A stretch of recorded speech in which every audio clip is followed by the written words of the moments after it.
Hello, my name is Lucas. This is a bit of lit, and it's a bit of a book haul from work, from my head teacher. 2 books came that I'm borrowing from him, and I checked 2 books out from the library. Soon enough, I will run out of books that I have any interest in checking out. Because again, they are mostly kids' books, but that's okay.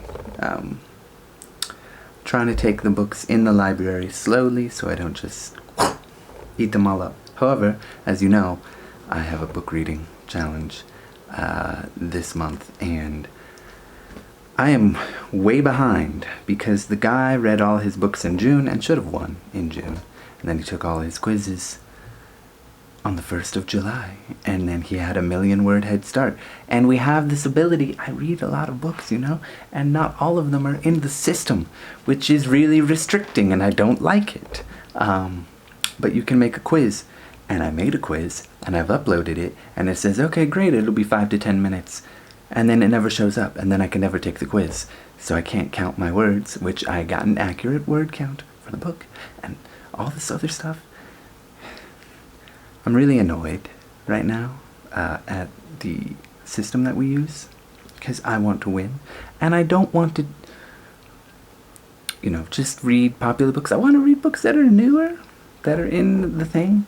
Anyway, this is about a book haul, not my reading race woes. I really don't like that system right now, because the quizzes should be there. I've seen some of the teacher-made quizzes, and that's all I gotta say. My stomach is making weird noises at me. Probably because I ate too much, unfortunately. Anyway, let's just start with a Wordsworth Classics edition of Leo Tolstoy's War and Peace, with Napoleon on there. It is about the Napoleonic Wars and how has 500 characters, and it's about how history is an inexorable process which man cannot influence, according to Leo Tolstoy.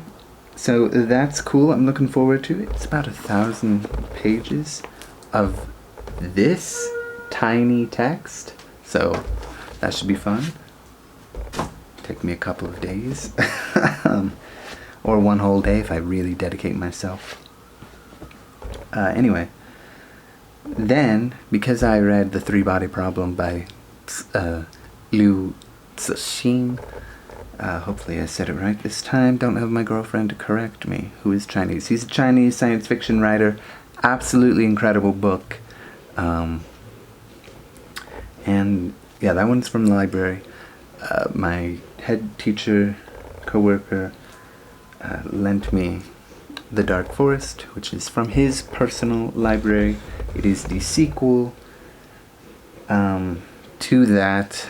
I read the back of it a couple days ago. I've kind of forgotten about it, but I think it said something. I just looked at it again, but I didn't really read it. I think it said something about imagining the universe as a forest.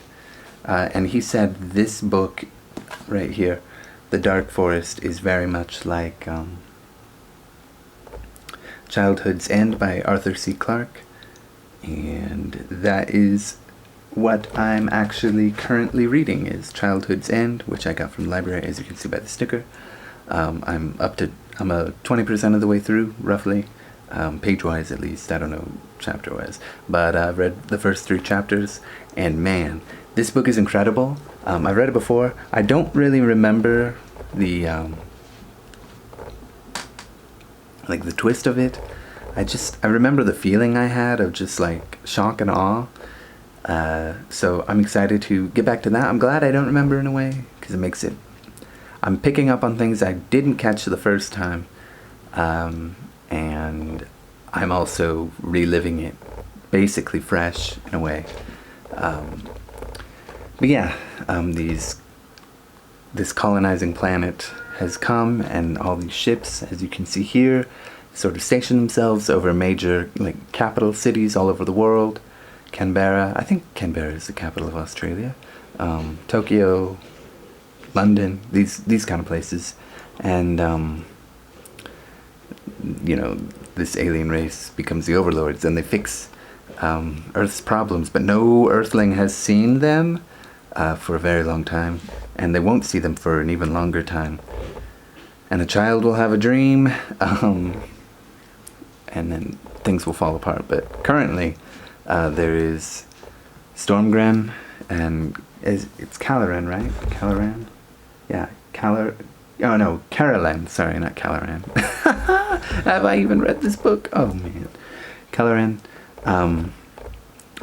What I find really interesting, and I told my friend about it, in the 3rd chapter we learn one of the sort of first policies to fix Earth and all its flaws was to end human to animal cruelty, and the perfect example is when in Spain, you know, they have a bullfight, Matador gets cheered, and then everyone's sort of, what's gonna happen? I don't see any ships, there's no signs of intelligent life anywhere.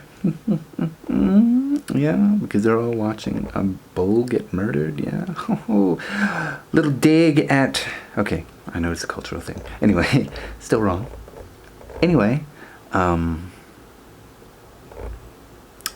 forgot what I was saying. Something about bullfighting in this book. Oh yeah.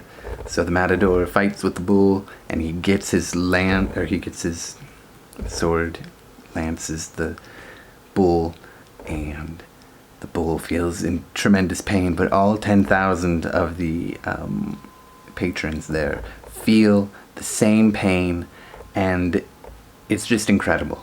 I mean, like, I don't even wonder how that happens. I don't really want to know, because I feel like that would ruin the impact of that. Just knowing that your overlords, your new overlords, can do that kind of thing remotely, where you have this sort of like hyper empathetic, legitimate feeling for the damage you're doing to another living being.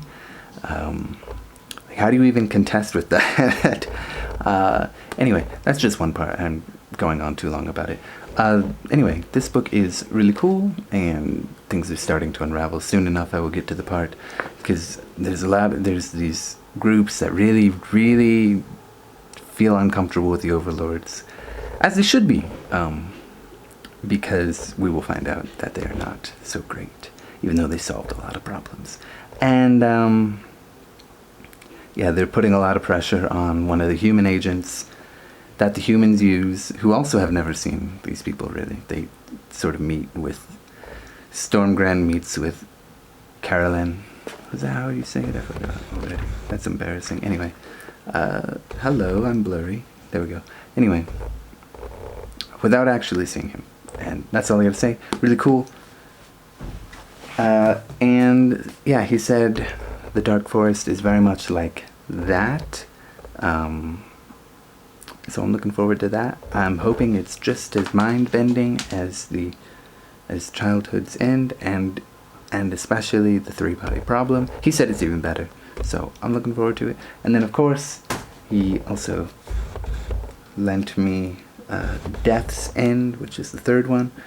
I do sort of wonder why the Three-Body Problem is translated by Can You, right? And so is Death's End. But this one is translated by Joel Martinson. Can't really see my face. Hopefully you can see that. I wonder what Ken Liu was doing. Maybe he was writing his own book. Too busy to translate this. I'm not entirely sure. But anyway, that has been a book haul. I don't know anything about Death's End. I did read the back, which I sort of wish I'd waited. Anyway, that's what I'm going to be reading in the future. And those 2 books, The Dark Forest and Death's End, much like the Three-Body Problem, do not have quizzes. And I'm going to make them. And hopefully the system will work. I can always contact them so that I can get my words counted, because I want to win. And I've already got a couple books in. I will talk about that in a different video for my sort of reading wrap up kind of thing. Thank you. Goodbye.